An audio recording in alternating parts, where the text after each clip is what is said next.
Hey guys, welcome to the study with Mayank. मैं हूं आपका मयंक और आज ला रहा हूं मैं आपके लिए एनसीईआरटी ज्योग्राफी क्लास 11 से। देखिए यहाँ पर आज आपकी जो बुक सेकंड चल रही है, यानी भौतिक भूगोल के मूल सिद्धांत बुक चल रही है।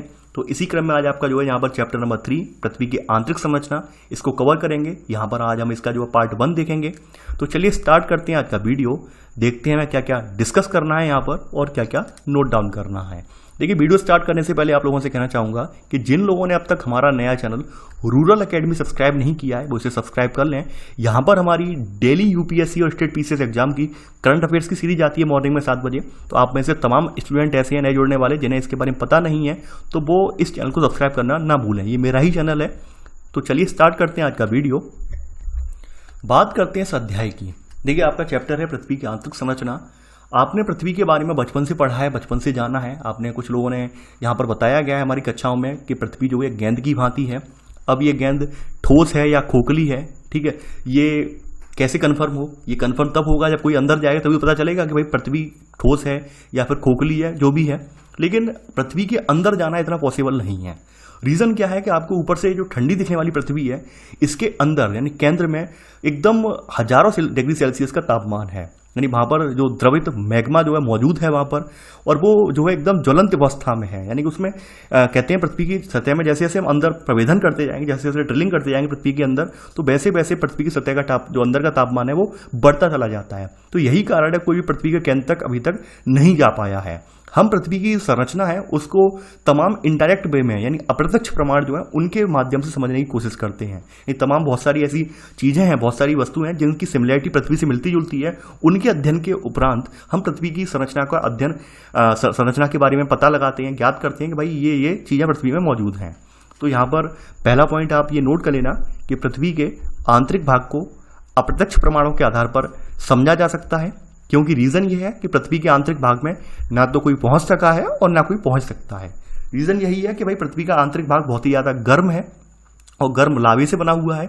तो जैसे जैसे हम पृथ्वी के अंदर ड्रिल करते जाते हैं, यानी गड्ढा खोदते जाते हैं, वैसी वैसी पृथ्वी के अंदर का तापमान बढ़ता चला जाता है। तो यहां तक पहुंचना अध्ययन तक पॉसिबल नहीं हो पाया है। अब देखिए, बात करते हैं आगे पृथ्वी के धरातल का विन्यास, यानी पृथ्वी के धरातल के ऊपर मौजूद जो कुछ भी चीजें हैं, जो कुछ भी आप देख रहे होंगे, जो कुछ भी स्थलाकृतियां आप देख रहे होंगे, ये मुख्यतः भूगर्भ में होने वाली प्रक्रियाओं का परिणाम ही है। यानी कि आप कहीं पर पठार देख रहे हैं, कहीं पहाड़ देख रहे हैं, तो वो सब बन क्यों गए, क्यों बने? ये सब इसलिए बने कि भाई पृथ्वी के अंदर बहिर्जात और कुछ अंतर्जात प्रक्रियाएं चल रही थी, जिसकी वजह से इन्हें जो है आकार मिलने में आसानी हुई। तो यहां पर सेकंड पॉइंट आप लिख लेना कि पृथ्वी के धरातल का विन्यास मुख्यतः भूगर्भ में होने वाली प्रक्रियाओं का परिणाम है, ठीक है। और यहां पर बहिर्जात का मतलब होता है बाहर से लगने वाले, अंतर्जात का मतलब होता है अंदर से लगने वाली प्रक्रियाएं। इन्होंने क्या किया है कि जो पृथ्वी का धरातल है यानी भूदस्य को आकार दिया है, ठीक है। तो यहां पर बहिर्जात और अंतर्जात प्रक्रियाएं क्या है, लगातार भूदस्य को आकार देती रहती हैं। आगे बढ़ते हैं। यहां पर आप जानते हैं पृथ्वी पर मानव का निवास भी है। तो मानव जीवन मुख्यतः किससे प्रभावित होता है? पृथ्वी पर जो मानव जीवन है वो मुख्यतः अपनी जो क्षेत्रीय भू आकृति होती है इससे प्रभावित होता है। आपने देखा होगा कि कुछ लोग पहाड़ों पर रहना पसंद करते हैं क्योंकि उन्हें पहाड़ों की जो जलवायु सूट करती है। कुछ लोग मैदानी इलाकों में रहने के आदी हैं, तो उन्हें मैदानी इलाकों की हैबिट बनी हुई है। तो यानी कि हमारा जो लाइफ स्टाइल है, हमारा जीवन है, वो मुख्यतः जो क्षेत्रीय भू आकृति है उससे प्रभावित होता है, ठीक है। तो ये बात आप जानते हैं। आगे बढ़ते हैं यहाँ पर। अब देखिए, आगे बढ़ने के क्रम में यहाँ पे बताया गया है कि भूगर्भ की जानकारी के साधन हमारे पास कौन कौन से हैं, यानी भूगर्भ की हम जानकारी कैसे जुटाते हैं, क्या क्या साधन है जिसके जरिए हमें पता चलता है कि धरती के अंदर ये चीजें मौजूद हैं। अब देखिए, अगर पृथ्वी की हम त्रिज्या की बात करें तो पृथ्वी की त्रिज्या जो है यहाँ पर 6370 किलोमीटर है। तो आप यहाँ पे पहला पॉइंट नोट कर लेना, पृथ्वी की त्रिज्या कितनी है? 6370 किलोमीटर है। अब देखिए, पृथ्वी की जो आंतरिक परिस्थितियां हैं इनकी वजह से कोई पृथ्वी तक नहीं पहुंच पाया है, ये बात आप पहले ही जानते हैं। ये संभव नहीं हो पाया है इसके अंदर पहुंचकर इसका निरीक्षण कर सकें। लेकिन हमने बाहर से बहुत सारे ऐसे नमूने लिए, बाहर से ऐसे बहुत सारे प्रेक्षण किए जिनके आधार पर हमने अनुमान लगाया कि पृथ्वी की जो है इसका जो केंद्र है इस वहां है। इन केंद्र जो है इस तरह के तत्वों से बना हुआ है, ठीक है। तो यहां पर वही नोट कर लेना कि पृथ्वी की आंतरिक परिस्थितियों के कारण यह संभव नहीं है कि कोई पृथ्वी के केंद्र तक पहुंचकर उसका निरीक्षण कर सके, ठीक है। यानी कि ये नोट कर लेना पहले पॉइंट में। आगे बढ़ते हैं। अब देखिए, हर किसी को यही माइंड में एक चीज आती है कि भाई पृथ्वी के अंदर की जो संरचना है, केंद्र के आसपास की, पृथ्वी के केंद्र के आसपास की संरचना है वो कैसी है। और कितनी गहराई पर है, क्या है, क्या कौन कौन से पदार्थ मौजूद हैं, तो ये कैसे अनुमान लगाएं। तो हम इसके बारे में ज़्यादातर जानकारी जो होती है वो परोक्ष माध्यमों से जुटाते हैं। परोक्ष का मतलब ये है इनडायरेक्ट अनुमानों से प्राप्त करते हैं। कुछ जानकारी हम जो हमारे आसपास पृथ्वी से मिलते जुलते तत्व हैं उनको देखकर जुटाते हैं, यानी उनको एनालिसिस करने के बाद, उनके प्रेक्षण करने के बाद, उनसे उनका विश्लेषण करने के बाद कुछ जानकारी हम जुटाते हैं। पृथ्वी से मिलते जुलते तत्व जो हैं पृथ्वी के समीप आते हैं तो उन्हें हम देखकर अनुमान लगाते हैं। तो यहाँ पर इसी में सब पॉइंट लिख लेना कि पृथ्वी की आंतरिक संरचना के विषय में हमारी अधिकतर जानकारी परोक्ष रूप से प्राप्त अनुमानों पर आधारित है। ठीक है, इसी में लिख लेना कुछ भाग प्रत्यक्ष परीक्षणों और पदार्थ के विश्लेषण पर भी आधारित है, यानी कुछ भाग हम जो इनडायरेक्ट या डायरेक्ट वे में परीक्षण करते हैं तो उन पर आधारित है और कुछ विश्लेषण पर आधारित है, यानी कुछ पदार्थों के विश्लेषण कर लेते हैं, जैसे ज्वालामुखी से निकलने वाला लावा, मैग्मा, जो ठंडा होकर लावा देखते हैं हम, उसका हम एनालिसिस कर लेते हैं, उसके आधार पर अनुमान लगा लेते हैं कि भाई धरती के अंदर ये जो चीज़ें मौजूद हैं। ठीक है, अब देखिए यहाँ पर बताई गई हैं कि प्रत्यक्ष स्रोत कौन कौन से हैं जिनके जरिए हम अनुमान लगाते हैं। तो इसमें पहली हेडिंग है, भूगर्भ की जानकारी में ही पहली हेडिंग है आपकी प्रत्यक्ष स्रोत, डायरेक्ट जो सोर्सेज हैं उन्हें देखते हैं। अब देखिए यहाँ पर डायरेक्ट सोर्सेज में सबसे पहली बात आती है पृथ्वी के ऊपर मौजूद जो चट्टानें हैं, ठोस पदार्थ हैं, ठीक है, धरातली चट्टानें हैं या फिर बे चट्टानें हैं जिनका हम खनन करते हैं या खनन से प्राप्त करते हैं। पहला स्रोत तो वो है जिसके जरिए हम भूगर्भीय संरचना का अनुमान लगा पाते हैं। तो पहला पॉइंट यहाँ नोट कर लेना कि पृथ्वी के सबसे आसानी से उपलब्ध ठोस पदार्थ धरातली चट्टानें हैं अथवा बे चट्टानें हैं जो हम खनन क्षेत्रों से प्राप्त करते हैं। अब बात करते हैं, यहाँ पर एक बात बताई गई, दक्षिण अफ्रीका की सोने की खान है वो 3 से 4 किलोमीटर तक गहरी है, इससे ज़्यादा गहरी नहीं है। रीज़न वही है कि जैसे जैसे हम नीचे उतरते जाते हैं, जैसे जैसे गहराई में जाते हैं पृथ्वी के अंदर, वैसे वैसे टेम्परेचर बहुत ज़्यादा बढ़ता जाता है और ऐसे में यहाँ पर खनन करना पॉसिबल नहीं होता है, यानी एक लिमिट तक ही खनन किया जा सकता है, उससे नीचे हम नहीं जा सकते हैं। तो यहाँ पर वही है, यहाँ पर आप इसमें नोट कर लेना सब पॉइंट करके कि दक्षिण अफ्रीका की सोने की खानें 3 से 4 किलोमीटर तक गहरी हैं। इससे अधिक गहराई में जा पाना तापमान के कारण असंभव है क्योंकि टेम्परेचर बढ़ता जाता है। अब देखिए यहाँ पर जो वैज्ञानिक हैं, कुछ तो यहाँ पर जो भूतल पर यानी कि आपके धरातल पर मौजूद चट्टानें हैं, ठोस चट्टानें हैं, उन्हें देखकर अनुमान लगाते हैं, यानी कि जो खनन वगैरह से प्राप्त पदार्थ हैं उनके आधार पर अनुमान लगाते हैं। इसके अलावा जो वैज्ञानिक हैं, यानी खनन के अतिरिक्त वैज्ञानिक क्या करते हैं, 2 प्रक्रियाएं और अपनाते हैं। तो यहाँ पर आप सेकंड पॉइंट लिख लेना कि खनन के अतिरिक्त संसार भर के वैज्ञानिक 2 मुख्य परियोजनाओं पर काम कर रहे हैं। 2 मुख्य परियोजनाएं कौन कौन सी हैं वो भी हम देख लेते हैं। ठीक है, ये परियोजनाएं जो हैं इनकी, ये ड्रिलिंग वाली परियोजना है। पहली परियोजना इनमें से है, सेकंड का सब पॉइंट, ये है गहरे समुद्र में प्रवेदन परियोजना, यानी कि किसी गहरे समुद्र में क्या करें हम, ड्रिल करें। उससे क्या होगा भाई, ऊपर सतह पर तो जल है और नीचे ये ड्रिल करते जाएंगे तो हो सकता है जल की वजह से टेम्परेचर ज़्यादा महसूस ना हो। तो पहली प्रक्रिया तो ये अपना रहे हैं गहरे समुद्र में प्रवेदन योजना। ठीक है, इसके अलावा जो महासागर हैं, सेकंड सब पॉइंट है, जो महासागर हैं उनमें समन्वित महासागरीय प्रवेदन परियोजना है, इंटीग्रेटेड ओशियन ड्रिलिंग प्रोजेक्ट। तो इसके माध्यम से जो भूगर्भ की जानकारी है वैज्ञानिक जुटाने में जो है लगे पड़े हैं। ठीक है, वैज्ञानिक उस जानकारी को जुटाने में लगे पड़े हैं। ठीक है, अगर बात करें संसार में, तो संसार में आज तक का सबसे बड़ा जो गड्ढा है, सबसे बड़ी ड्रिलिंग जो है वो कहाँ पर हुई है, आज तक का सबसे गहरा प्रवेदन या ड्रिल आर्कटिक महासागर में एक जगह है कोला। तो कोला क्षेत्र में 12 किलोमीटर की गहराई तक ये ड्रिलिंग किया गया था। इसके बाद ड्रिलिंग करना पॉसिबल नहीं हो पाया क्योंकि इन्होंने तमाम आधुनिक उपकरण वगैरह यूज किए, लेकिन टेम्परेचर इतना ज़्यादा था कि उपकरण भी वहाँ पर पिघल जा रहे थे। ठीक है, तो ये पॉसिबल हो ही नहीं पाया, 12 किलोमीटर से ज़्यादा गहराई तक पहुँच पाए, ये पॉसिबल नहीं हो पाया था। जबकि आपने ऊपर त्रिज्या देखी, त्रिज्या हमारी कितनी है, त्रिज्या 6370 है, यानी कि हम इसका 1% भी ढंग से नहीं खोद पाए। ठीक है, यानी अगर इसे हम देखें तो इसका 1% भी नहीं खोद पाए, हम 1% भी अंदर नहीं जा पाए। तो आप सोच सकते हैं कि भाई कितना टेम्परेचर होगा अंदर का। तो यहाँ पर वही चीज़ नोट में आपने लिख लिया होगा ये वाला। ठीक है, इसके अलावा ये प्रत्यक्ष जानकारी और कहाँ से मिलती है, हमने ये तो साधन हमने जुटा लिए, यानी हमने पहला साधन देख लिया जो भूगर्भ पे मौजूद चट्टानें हैं या फिर खनन प्रक्रियाओं के फलस्वरूप पदार्थ मिलते हैं उनसे हम अनुमान लगाते हैं। दूसरा तरीका ये है वैज्ञानिक गहरे समुद्र में ड्रिलिंग करते हैं या फिर समन्वित महासागरीय प्रवेदन परियोजना चलाते हैं, इसके द्वारा अनुमान जुटाते हैं। तीसरा तरीका क्या है, तीसरा तरीका आपने देखा होगा कि भाई आपने देखा होगा धरातल पर जो है अपने पृथ्वी पर कहीं कहीं ज्वालामुखी उद्गार होते रहते हैं। तो ज्वालामुखी उद्गार होने के फलस्वरूप क्या होता है, उनसे लावा बाहर निकल के आता है। तो हम लोग लावा का अध्ययन करते हैं, क्योंकि लावा जो है पृथ्वी के केंद्र से ही आता है, तो हम लोग उसका अध्ययन करते हैं भाई लावा में कौन कौन से तत्व मौजूद हैं। तो ये कुछ प्रत्यक्ष स्रोत हैं जिनके जरिए हम अनुमान लगाते हैं कि भाई भूगर्भ की संरचना इस प्रकार की होगी, भूगर्भ में ये तत्व विद्यमान होंगे। ठीक है, तो यहाँ पर थर्ड पॉइंट लिख लेना यहाँ पर कि ज्वालामुखी उद्गार प्रत्यक्ष जानकारी का एक अन्य स्रोत है। ठीक है, जब कभी ज्वालामुखी उद्गार से लावा पृथ्वी के धरातल पे आता है तो यह प्रयोगशाला के अन्वेषण के लिए उपलब्ध होता है, ये लिख लेना इसमें। ठीक है, आगे बढ़ते हैं। अब आपने प्रत्यक्ष स्रोत देख लिए, प्रत्यक्ष स्रोतों में 3 स्रोत आपने मूलतः देख लिए। अब बात करते हैं कुछ इनडायरेक्ट सोर्स भी हैं, अप्रत्यक्ष स्रोत भी हैं। अप्रत्यक्ष स्रोतों में कौन कौन है वो भी हम देखेंगे। तो अगली हेडिंग है अप्रत्यक्ष स्रोत। अब देखिए अप्रत्यक्ष स्रोतों में क्या है कि पदार्थ के गुणधर्म, यानी गुणधर्म का मतलब ये है कि कोई सिमिलर पदार्थ है, ठीक है, तो उससे हमें उसके गुणधर्म को जांचने के बाद पृथ्वी के आंतरिक भाग की प्रत्यक्ष जानकारी में मिल जाती है इनडायरेक्ट वे में। ठीक है, तो यहां पर पहला पॉइंट वही लिख लेना कि पदार्थ के गुणधर्म के विश्लेषण से पृथ्वी के आंतरिक भाग की अप्रत्यक्ष जानकारी हमें प्राप्त होती है। यह आपने नोट कर लिया होगा यहां पर। ठीक है, यानी पृथ्वी के हमें किसके माध्यम से, यानी कि अप्रत्यक्ष स्रोत के माध्यम से हमें यहां पर जो है इसकी जानकारी प्राप्त हो जाती है। ठीक है, आगे बढ़ते हैं। अब देखिए पृथ्वी की जानकारी का जो दूसरा अप्रत्यक्ष स्रोत है वो अप्रत्यक्ष स्रोत है आपका उल्काएं, यानी छोटे छोटे जो उल्का पिंड होते हैं, क्षुद्र ग्रह होते हैं, जो कि धरती के धरातल में गुरुत्वाकर्षण बल की वजह से खिंचे चले आते हैं वायुमंडल में, और खिंचे चले आने के फलस्वरूप वायुमंडल में आते आते कुछ हद तक नष्ट हो जाते हैं, कुछ हद तक कुछ बड़ी उल्काएं होती हैं वो पृथ्वी तक पहुंच भी जाती हैं। तो देखिए उल्काओं का निर्माण आपने पूर्ववर्ती जो चैप्टर पढ़ा था उसमें आपने जाना था ये सारे तत्व जो हैं किसी एक ग्रह से ही बने हुए हैं। तो यानी कि उनकी संरचना जो है वो मूलतः पृथ्वी की संरचना ही होगी। पृथ्वी में मौजूद जो जो तत्व हैं वही तत्व उनमें भी होंगे, यानी अलग तत्व तो होंगे नहीं। जब इनकी यानी निर्माण ही सभी ग्रहों का एक प्रकार के ही ग्रह से हुआ है, एक छोटे से गोलक से ही सबका निर्माण हुआ है। तो वैज्ञानिक क्या करते हैं, जो उल्काएं जो हमारी पृथ्वी तक पहुंच जाती हैं तो उन उल्काओं का अध्ययन करते हैं, यानी वो उल्काएं जो होती है ठोस पिंड उनका अध्ययन करते हैं। इससे अनुमान लगाते हैं कि हमारी धरती में क्या क्या मौजूद होगा। तो यहाँ पर अगला पॉइंट आप नोट करेंगे यहाँ पर कि पृथ्वी की आंतरिक जानकारी का दूसरा अप्रत्यक्ष स्रोत उल्काएं हैं। ये कभी कभी जो है धरती तक पहुँचती हैं।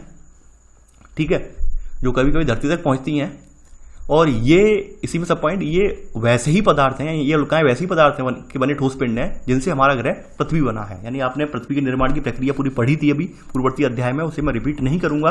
ठीक है, तो जैसे हमारी पृथ्वी का निर्माण हुआ ठीक उसी प्रकार इन उल्काओं का भी निर्माण हुआ। बस ये क्या है, ये टक्कर के फलस्वरूप छोटे छोटे कण हैं, और छोटे छोटे कण हैं ये वायुमंडल जो है आपके जो है घूमते रहते हैं पथ में। जैसी इनका पथ से ये अब हट जाते हैं, मान लेते हैं सूर्य के पथ में चक्कर लगा रहे हैं और उस पथ से जैसे भी थोड़ा बहुत विचलित होते हैं, तो विचलित होने के फलस्वरूप क्या होते हैं ये वायुमंडल में प्रवेश कर जाते हैं, और वायुमंडल में आते आते वायुमंडल की तीव्रता की वजह से काफी बार ये नष्ट हो जाते हैं, वायुमंडल में जल जाते हैं, और काफी बड़ी इनकी अगर होती है, यानी कि इनकी जो मात्रा है या इनका साइज अगर बहुत ज्यादा बड़ा होता है तो पृथ्वी तक पहुंच भी जाते हैं। देखिए उल्का का एक जिक्र आपने सुना होगा कि जो महाराष्ट्र की लोनार झील है तो उसका निर्माण किससे हुआ है, उसका निर्माण एक उल्का पिंड के गिरने से ही हुआ है। महाराष्ट्र की जो 1-1.5 किलोमीटर लंबी जो झील है तो उसका निर्माण उल्का पिंड के गिरने से ही हुआ था।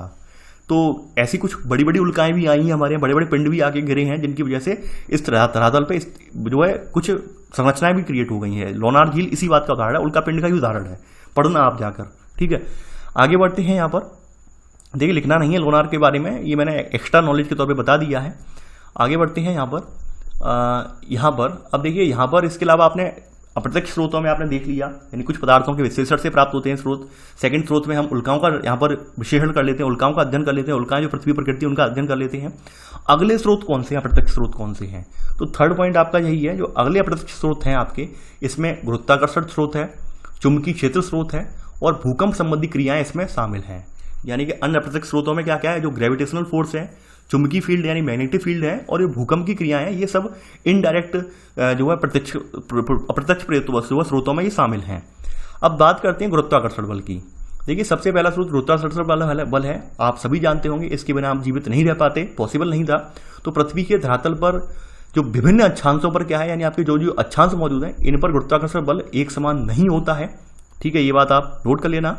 यानी गुरुत्वाकर्षण बल यह जो है ध्रुवों पर सबसे ज्यादा होता है और भूमध्य रेखा पर ये कम होता है। थर्ड का पहला सब पॉइंट ये है कि भाई यहाँ नोट कर लेना गुरुत्वाकर्षण बल के बारे में कि पृथ्वी के जो विभिन्न अक्षांश हैं इन पर गुरुत्वाकर्षण बल एक समान नहीं है। और ये सबसे ज़्यादा कहाँ पर होता है, ये ध्रुवों पर सबसे ज़्यादा होता है और भूमध्य रेखा पर सबसे कम होता है। इसका रीजन क्या है कि भाई ध्रुवों पर ज़्यादा है और भूमध्य रेखा पर कम है। रीजन ये है कि पृथ्वी के केंद्र से दूरी होने की वजह से गुरुत्वाकर्षण बल ध्रुवों पर ज्यादा होता है और भूमध्य रेखा पर कम होता है। यानी केंद्र से दूरी होने की वजह से गुरुत्वाकर्षण बल जो है ध्रुवों पर ज्यादा महसूस होता है और भूमध्य रेखा पर ये कम महसूस होता है। ठीक है, तो इसी में लिख लेना, इसी का ये सब पॉइंट करके कि पृथ्वी के केंद्र से दूरी होने के कारण गुरुत्वाकर्षण बल ध्रुवों पर अधिक और भूमध्य रेखा पर कम होता है। ठीक है, ये आपने नोट कर लिया होगा। तो ऑब्वियस सी बात है भाई, जब गुरुत्वाकर्षण बल अलग अलग है, मान लेते हैं कोई व्यक्ति भूमध्य रेखा पर अपना वजन तोलता है, वहां पर उसका वजन निकलता है 50 किलो, अब वो ध्रुव पर जाता है, ध्रुव पर वही वजन उसका निकलता है 80 किलो। तो व्यक्ति का वजन नहीं बढ़ा है, यहाँ पे वजन क्यों बढ़ा है उसका, व्यक्ति का शरीर तो नहीं बढ़ा, व्यक्ति का शरीर तो वही रहा, वजन बढ़ा गुरुत्वाकर्षण बल से। यानी गुरुत्वाकर्षण बल नीचे से अपनी ओर खिंचाव जारी रखेगा और जब ज्यादा खिंचाव लगेगा तो वजन भी ज्यादा महसूस होगा कांटे पर। ठीक है, जो वेट करने वाली मशीन उसमें वजन ज्यादा महसूस होगा, तो इस वजह से आप वजन बढ़ा हुआ मालूम पड़ता है। ठीक है, तो वही प्रक्रियाएं हैं यहाँ पर, यानी कि पृथ्वी पर जो गुरुत्विमान में परिवर्तन होता है तो द्रव्यमान में भी परिवर्तन होता है, द्रव्यमान का जो वेट हम करते हैं उसमें भी परिवर्तन आ जाता है। ठीक है, तो यहाँ पर लिख लेना, इसमें अगला सब पॉइंट इसी में ही बी सब पॉइंट लिख लेना, ये सब पॉइंट का, कि पृथ्वी के भीतर पदार्थों का असमान वितरण भी इस भिन्नता को प्रभावित करता है। यानी हमारे यहाँ जो असमान पदार्थ हैं वो भी गुरुत्वाकर्षण को कहीं ना कहीं प्रभावित करते हैं। ठीक है, यहाँ पे बताया गया है कि भाई कि अलग अलग स्थानों पर गुरुत्वाकर्षण की भिन्नता अनेक अन्य कारकों से भी प्रभावित होती है और इस भिन्नता को हम क्या कहते हैं यहाँ पर, ग्रेविटी एनोमली यानी गुरुत्वीय विसंगति के नाम से इसे जाना जाता है। यानी अलग अलग स्थानों पर गुरुत्वाकर्षण बल अलग अलग है, यानी कोई पहाड़ी इलाका है, खनन क्षेत्र है, वहां पर कुछ अलग हमें महसूस हो रहा है, कहीं और अलग महसूस हो रहा है। तो ये जो गुरुत्वाकर्षण बल में भिन्नता है ये क्यों हो रही है, गुरुत्वीय विसंगति के कारण हो रही है। इसको प्रभावित करने वाले बहुत सारे कारक होते हैं, पृथ्वी की संरचना के अंदर मौजूद तत्व भी हैं। ठीक है, इसके अलावा केंद्र से दूरी भी है, तो वो बात यहाँ पे दोहराई गई है। तो आप इसे बी सब पॉइंट में आप लिख लेना, यानी पहले सब पॉइंट का बी सब पॉइंट में लिख लेना। ठीक है, अब देखिए जो गुरुत्वीय विसंगति है इससे हमें क्या लाभ होता है, इससे हमें क्या प्राप्त होता है।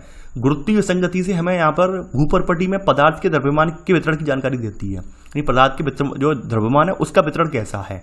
क्योंकि आपने ये पढ़ा होगा कि जो ज्यादा घनत्व वाले पदार्थ थे वो धरातल के अंदर चले गए। ठीक है, और जो कम घनत्व वाले पदार्थ थे, हल्के पदार्थ थे, जब पृथ्वी का निर्माण हुआ वो सतह पर आ गए। तो जहां जहां पर भूपरपटी पर द्रव्यमान की ज्यादा मालूम पड़ता है हमें, तो हमें मालूम पड़ जाता है उस जगह कुछ ना कुछ ठोस पदार्थ मौजूद हैं, कुछ ना कुछ वहां पर घनत्व वाले पदार्थ मौजूद हैं। ठीक है, तो यहाँ पर वही बताया गया है कि गुरुत्वीय विसंगति हमें क्या बताती है, भूपरपटी में पदार्थ के द्रव्यमान के वितरण की जानकारी देती है। ठीक है, ये नोट कर लेना आप। आगे बढ़ते हैं, अगर हम बात करें चुंबकीय सर्वेक्षण की। अब देखिए चुंबकीय सर्वेक्षण से क्या होता है, सेकंड सब पॉइंट है, चुंबकीय सर्वेक्षण से हमें भूपरपटी में चुंबकीय पदार्थ के वितरण की जानकारी मिलती है। इसके अलावा भूकंप के बारे में तो हम पढ़ेंगे, भूकंप से हमें किस प्रकार की जानकारी मिलती है। तो अगली हेडिंग इसी में आप डाल लेना। ठीक है, भूकंप।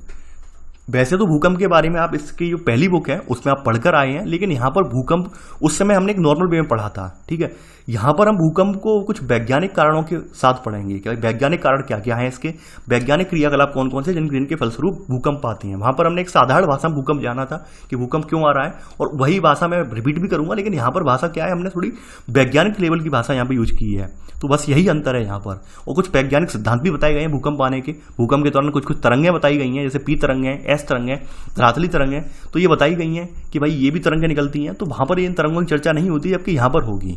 तो भूकंप क्या होता है, साधारण शब्दों में आप जानते होंगे भूकंप का मतलब होता है पृथ्वी का कंपन है, पृथ्वी हिलने लगती है तो उसे भूकंप कहते हैं।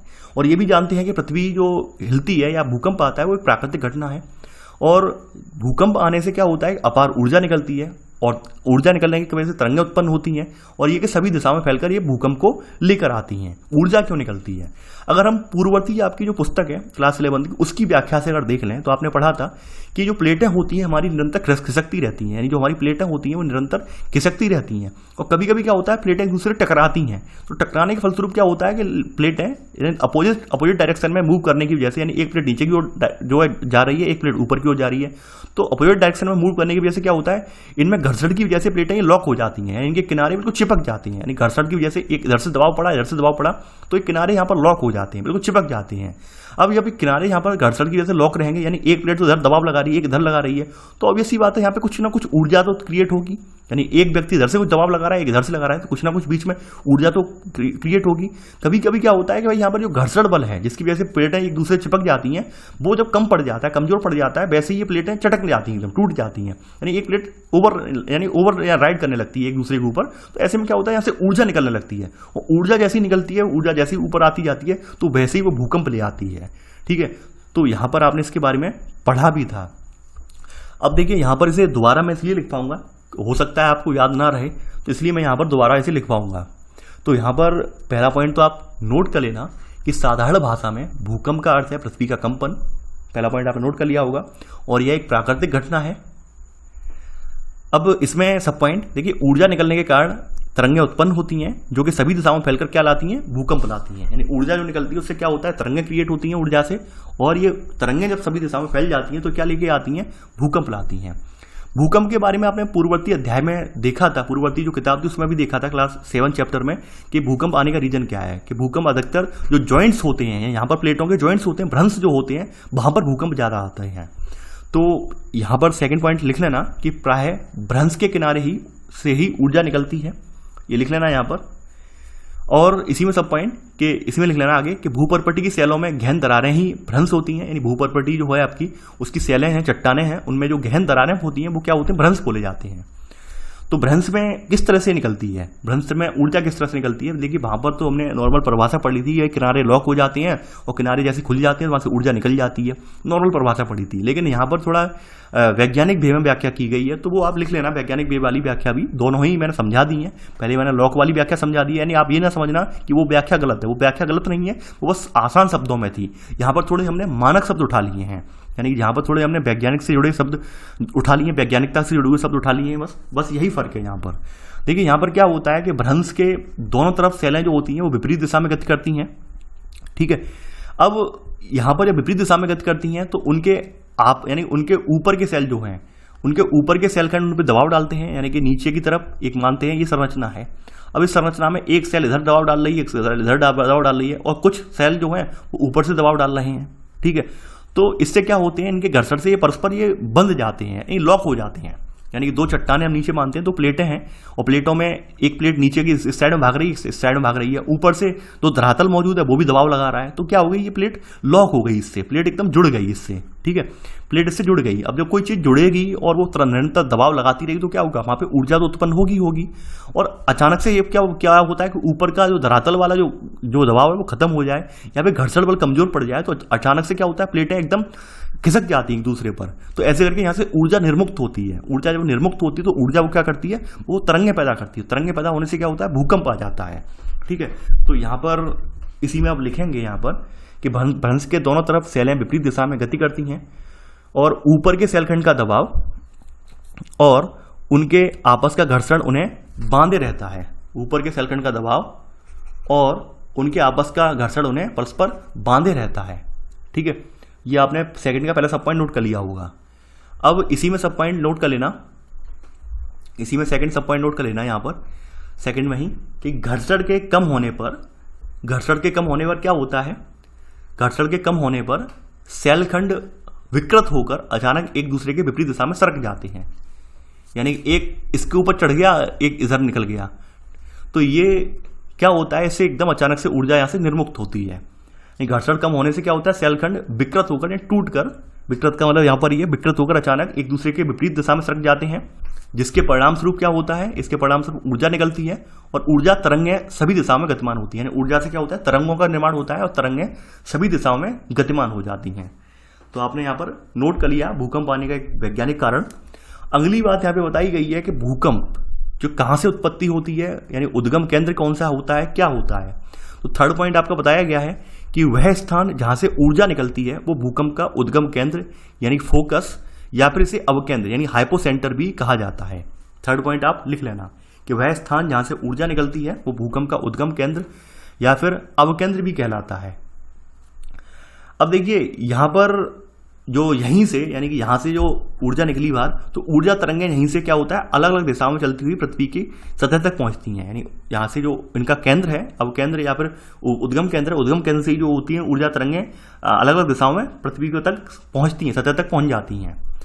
इसके अलावा यहाँ पर यानी कि जो आपका अवकेंद्र है, अवकेंद्र के समीप में जो स्थान होता है, ठीक है, तो उसे अधिकेंद्र बोलते हैं। देखिए ये बहुत बार पूछा गया है, मोस्ट इंपॉर्टेंट है ये वाला, चौथा पॉइंट आप नोट कर लेना, ये मोस्ट इंपॉर्टेंट है। अधिकेंद्र अक्सर पूछा जाता है क्योंकि उद्गम केंद्र हर कोई बता देता है, अधिगम केंद्र पर लोग अटक जाते हैं, तो ये मोस्ट इंपॉर्टेंट है, याद रख लेना या इसे लिख लेना मोस्ट इंपॉर्टेंट। काफी बार पूछा गया है ये कि भूतल पर वह बिंदु जो उद्गम केंद्र के समीपतम होता है अधिकेंद्र कहलाता है।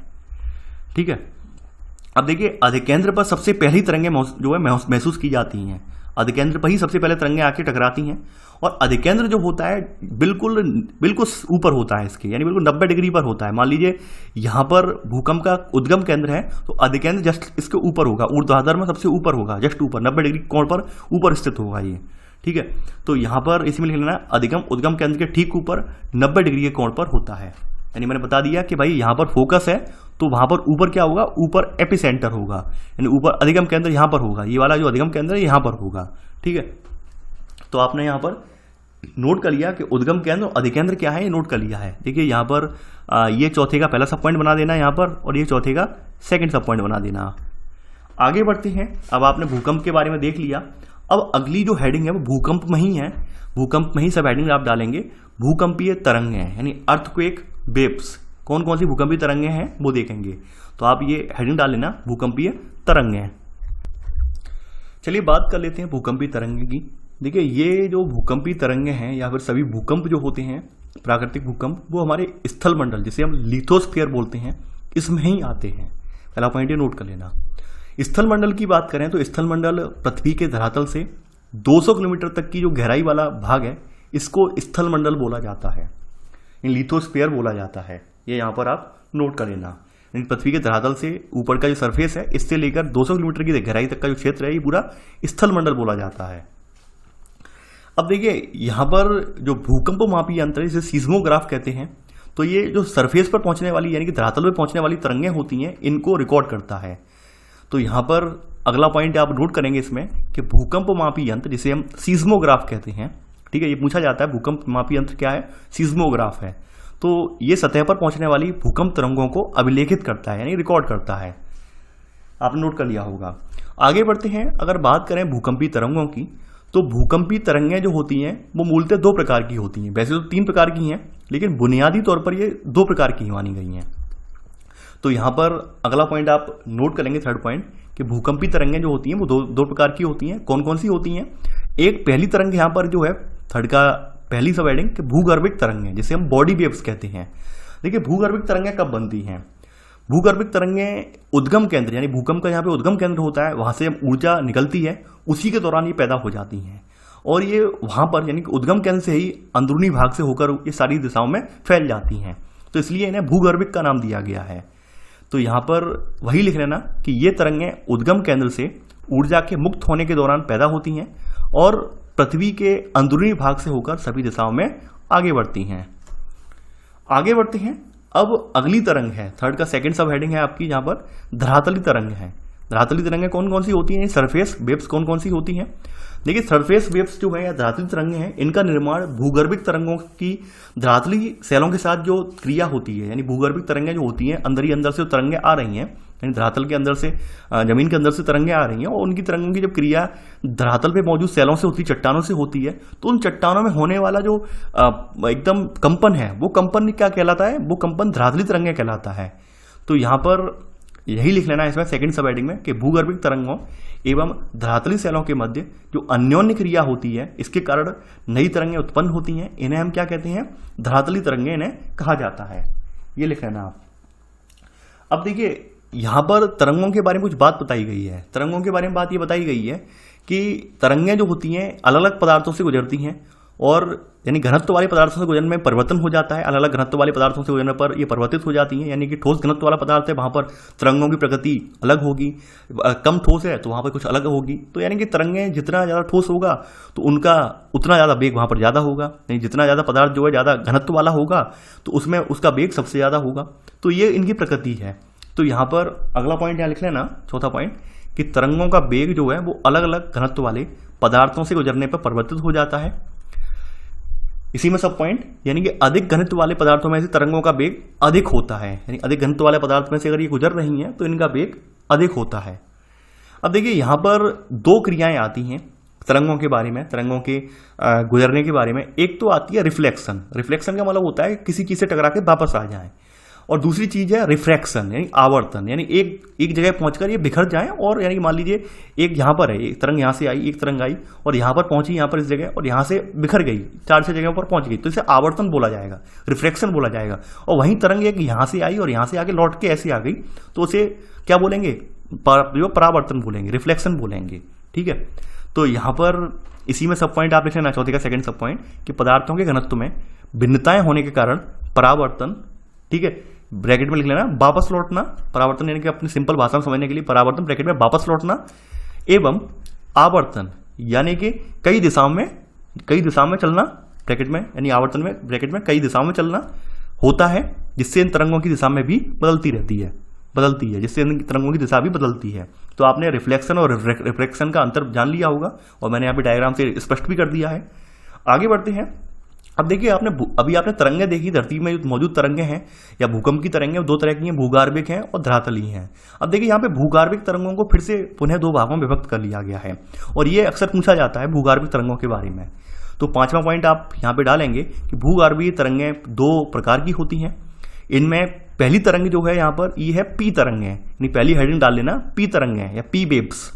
अब पी वेव्स क्या होती हैं वो हम देखेंगे, पी तरंगें या पी वेव्स जो है वो क्या होती हैं वो देखेंगे।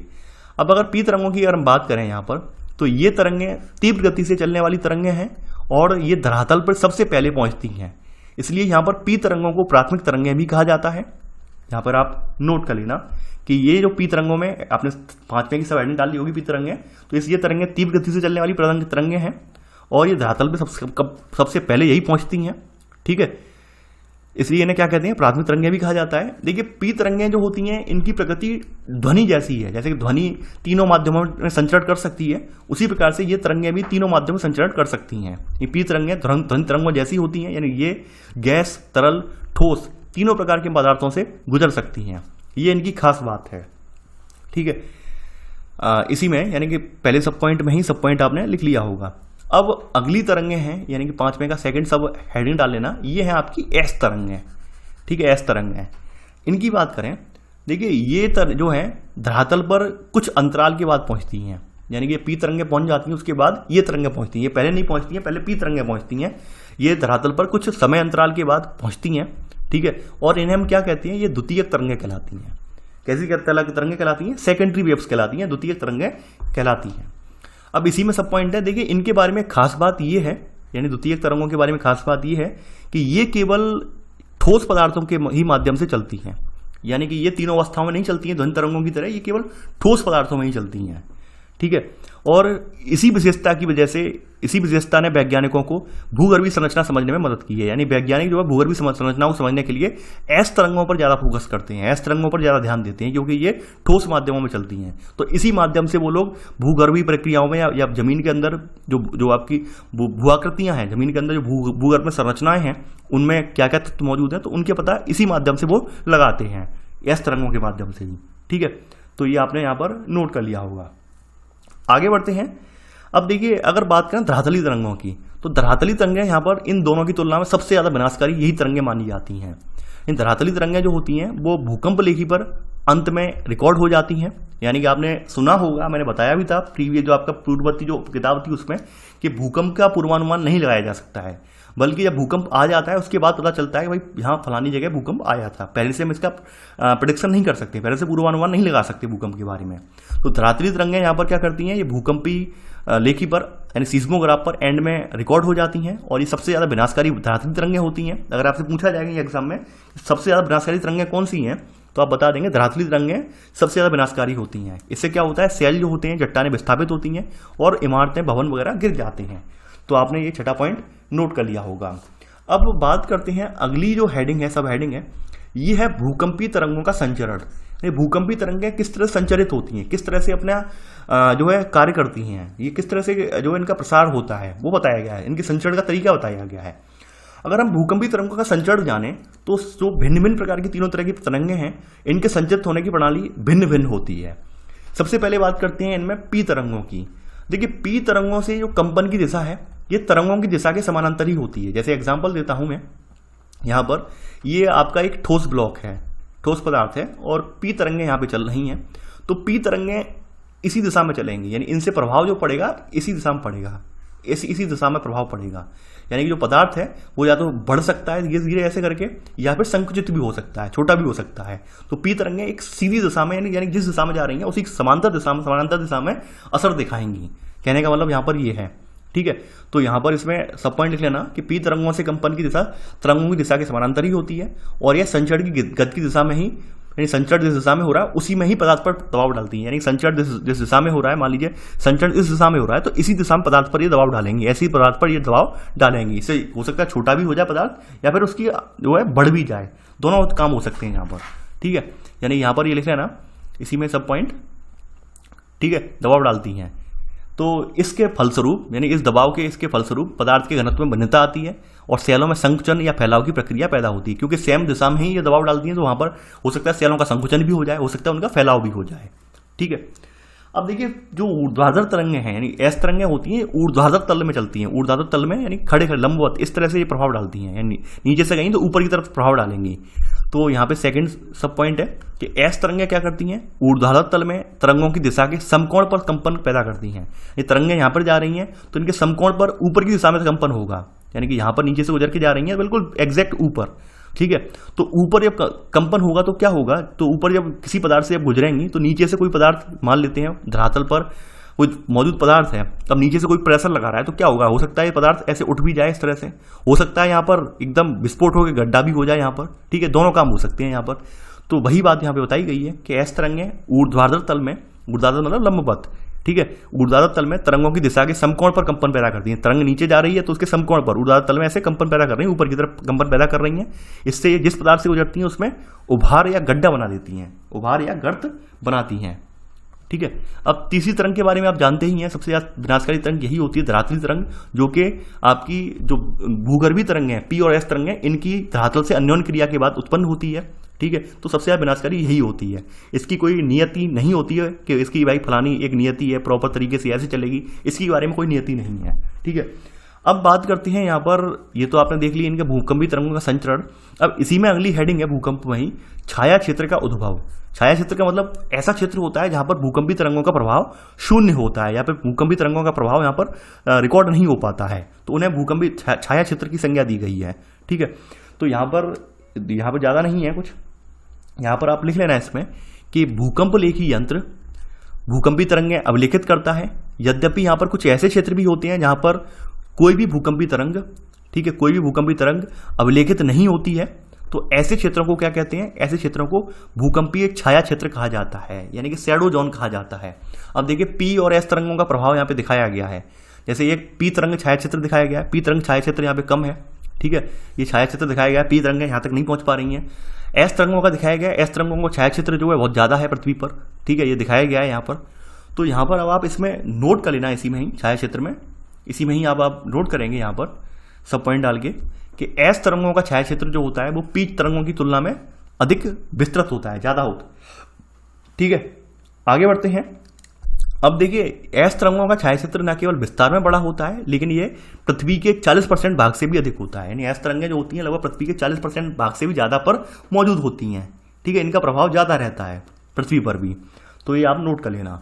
आगे बढ़ते हैं यहाँ पर। अब देखिए भूकंप के प्रकार बताए गए हैं, भूकंप के यहाँ प्रकारों की व्याख्या की गई है। यहाँ पे भूकंप जो है आपके मूलतः 5 प्रकार के भूकंप बताए गए हैं। पहले भूकंप में विवर्तनिक टेक्टोनिक जो क्रियाएं होती हैं, इनके फलस्वरूप जो भूकंप सामान्यतः आते हैं, यानी चट्टानों के सरक जाने के कारण उत्पन्न होते हैं, ठीक है। तो पहला भूकंप यही है कि सामान्यतः विवर्तनिक भूकंप भी अधिक आते हैं। और ये कैसे आते हैं, ये भ्रंश स्थल के किनारे जो चट्टानें होती हैं इनके सरक जाने से उत्पन्न होते हैं, ये भूकंप का पहला प्रकार है। दूसरा प्रकार ये है कि ये विवर्तनिक भूकंप जो है टेक्टोनिक भूकंप इनके समान ही हैं, ठीक है, यानी कि ये विशिष्ट वर्ग के विवर्तनिक भूकंप होते हैं जो कि ज्वालामुखी से उत्पन्न होते हैं, ठीक है, ये ज्वालामुखी से उत्पन्न भूकंप समझे जाते हैं। और ये मूलतः कहाँ पर उत्पन्न होते हैं, जहाँ पर जो वॉल्केनोज हैं, यानी कि जो एक्टिव रेंज के ज्वालामुखी हैं, एक्टिव ज्वालामुखी हैं, वहीं उन्हीं क्षेत्रों में ये भूकंप महसूस किए जाते हैं। यानी ज्वालामुखी से उत्पन्न होने वाले भूकंप होते हैं, ज्वालामुखी जन्य भूकंप भी कहा जाता है। तीसरे भूकंप जो है ये खनन क्षेत्रों वाले भूकंप हैं। यानी खनन क्षेत्रों में जो माइनिंग वगैरह होती है, माइनिंग होने से क्या होता है, धरातल में अवतलन हो जाता है, धरातल धंस जाता है या बैठ जाता है बहुत ज़्यादा माइनिंग से, ठीक है। तो वहाँ पर हल्के झटके जो महसूस किए जाते हैं, इन्हें नियात कहते हैं, कोलाप्स भूकंप कहा जाता है। ये याद रखना, नियात वर्ड, ठीक है। तो यहाँ लिख लेना, खनन क्षेत्रों में अत्यधिक खनन कार्य से खानों की छत ढह जाती है, जिससे हल्के झटके महसूस होते हैं, इन्हें नियात, ये वर्ड पूछा जाता है, नियात या कोलाप्स भूकंप कहा जाता है, ठीक है। नियात एक नया वर्ड यहाँ पे आपको सुनने में मिला है, नियात। इसका अंग्रेजी मतलब कोलाप्स तो आपने पढ़ा होगा कि किसी का किसी में मिल जाना, ठीक है। तो इन्हें नियात कहा जाता है। इसके अलावा चौथे प्रकार के भूकंप होते हैं, ये रासायनिक विस्फोट वाले भूकंप होते हैं, ठीक है। परमाणु व रासायनिक विस्फोट से भूमि में कंपन होता है, तो ये भूकंप जो है ये विस्फोट भूकंप कहलाते हैं, ठीक है। तो इन्हें क्या कहते हैं, विस्फोट भूकंप कहते हैं।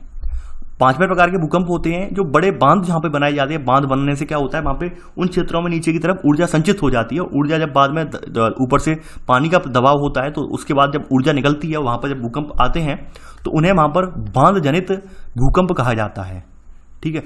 तो ऐसे करके आपने नोट कर लिया है, आपके 5 तरह के भूकंप होते हैं। अब बात करते हैं भूकंप की माप कैसे की जाती है। देखिए, भूकंप की माप के लिए यहाँ पर पैमाने बताए गए हैं। एक सबसे उपयुक्त पैमाना जो है रिक्टर स्केल पर मापा जाता है भूकंप को। तो अगली इसी में सब हेडिंग डाल लेना कि भूकंपों की माप, ठीक है। यानी कि तीव्रता और आघात के आधार पर इन्हें मापा जाता है कि तीव्रता कितनी है। तीव्रता के मापने, यानी कि सबसे पहले तीव्रता के आधार पर इन्हें मापने के लिए हम रिक्टर स्केल पैमाने का उपयोग करते हैं। तो पहला पॉइंट लिख लेना कि भूकंप की तीव्रता की मापनी रिक्टर स्केल के नाम से जानी जाती है। और यहाँ पर रिक्टर स्केल में कितने से कितने तक मापनी होती है, यानी रिक्टर स्केल ये मापनी है, इसके अनुसार भूकंप की तीव्रता 0 से लेकर 10 तक इसमें मापी जाती है, ठीक है। अब दूसरी है इंटेंसिटी, गहनता के आधार पर। गहनता का मतलब ये कि कितना प्रेशर डाल रही है, ठीक है। यानी एक तो तीव्रता थी कि तेजी से कितनी आई, अब हम ये देखते हैं तीव्रता के अलावा गहनता कितनी थी, एक कंटिन्यूटी में इंटेंसिटी कितनी थी कि जिससे कि प्रभाव इसने लंबा समय तक डाला। तो इसके लिए एक गहनता का परीक्षण किया जाता है, ठीक है। तो सेकंड पॉइंट लिख लेना, आघात की तीव्रता या गहनता। इंटेंसिटी स्केल के लिए इटली के एक भूकंप वैज्ञानिक हुए थे मर्केली। तो मर्केली ने एक स्केल बनाया था, तो उस स्केल पर इनकी इंटेंसिटी पता की जाती है। तो इंटेंसिटी उनके नाम पर ये जाना जाता है, ठीक है। तो इस पर आप लिख लेना, इसकी गहनता की जो है, ठीक है, यानी यह झटकों से भी प्रत्यक्ष हानि द्वारा निर्धारित की जाती है।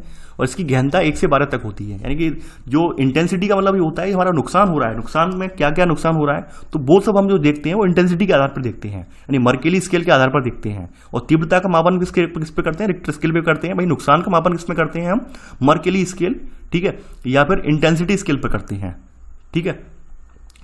आगे बढ़ते हैं। अब देखिए, भूकंप के प्रभाव ये आप ऑलरेडी सब जानते हैं, आप लिख चुके हैं। पूर्ववर्ती अध्याय मैंने पढ़ाए थे आपको क्लास 11th की पहली बुक में, तो वहां पर आप ये सब लिख चुके हैं कि भूमि का हिलना, धरातली विसंगतियां, ये मैं लिखवाऊंगा नहीं, पहली बात में ये जान लीजिए, ये मैं लिखवाऊंगा नहीं, ये आप सब पढ़ चुके हैं।